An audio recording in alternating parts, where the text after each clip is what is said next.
ધોરાજીના ઉમરગઢ વિસ્તારમાં એક માસૂમ જિંદગી અકાળે દમ તોડ્યો છે.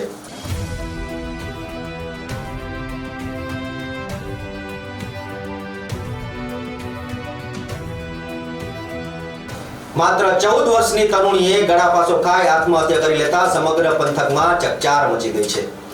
ત્યારે ધોરાજીના ઉમરકોટમાં રહેતી અરુણાબેન સુનિલભાઈ સિંગાડા, જેમની ઉંમર છે માત્ર 14 વર્ષ, તેણે કોઈ અગાઉના કારણોસર પોતાના જ ઘરમાં છે ગળાફાંસો ખાઈ લેતા હતા. ત્યારે બનાવની જાણ થતા છે પરિવારજનોમાં રાટી વ્યાપી ગઈ હતી. તરત જ 108 એમ્બ્યુલન્સને જાણ કરવામાં આવી અને તરુણીને બચાવવા માટે ધોરાજી સિવિલ હોસ્પિટલ ખાતે ખસેડવામાં આવી હતી. પરંતુ નસીબ જોગ ફરજ પરના ડોક્ટર તપાસ બાદ તેને મૃત જાહેર કરી છે. ત્યારે ઘટનાની જાણ થતાં ધોરાજી પોલીસની ટીમ હોસ્પિટલ પહોંચી હતી અને મૃતદેહનો કબજો મેળવી પોસ્ટમોર્ટમની કાર્યવાહી છે તે હાથ ધરવામાં આવી હતી. ત્યારે 14 વર્ષની આ માસૂમ દીકરીએ કયા સંજોગમાં અને કયા કારણોસર આવું અંતિમ પગલું ભર્યું તે દિશામાં હવે પોલીસ છે તપાસ છે તે જ કરી રહી છે.